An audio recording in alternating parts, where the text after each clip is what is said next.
ఈ తిరుమల క్షేత్రంలో భక్తులందరూ కూడా రుచి కలిగినటువంటి భోజనాన్ని ఇక్కడ ఉచితంగా పొందటానికి అర్హులే.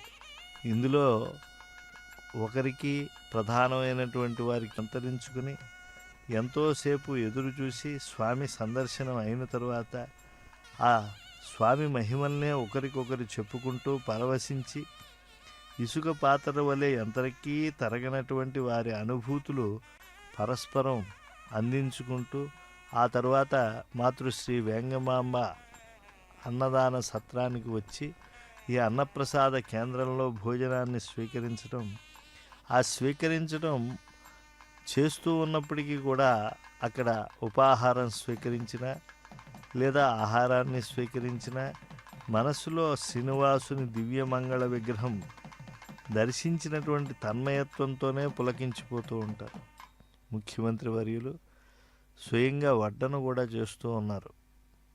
తన పౌత్రునితో కలిసి కేవలం స్వామి సేవలో మేము కూడా దాసుల్లానే ఉండాలి. ఈ క్షేత్రంలో వచ్చేటువంటి దివ్య ఆళ్వారుల భావన ఇది. నజ్జన్మన ఫలమిదం మధుకైట భారే, నజ్జన్మన ఫలమిదం మధుకైట భారే, మత్ప్రార్థనీయమదనుగ్రహ ఏష ఏవ, త్వద్భృత్య భృత్య పరిచారక భృత్య భృత్య భృత్యస్య భృత్య ఇది మాం స్మర లోకనాథ అని చెప్పి స్వామి నీ దాసులకు ఉద్బోధ చేశారు. వేడుకొందామా వెంకటగిరి వెంకటేశ్వరుని, ఆమటి ముక్కులు వాడు ఆదిదేవుడే వాడు, ఇంతకన్నా దేవుడు ఇంకెవరున్నారండి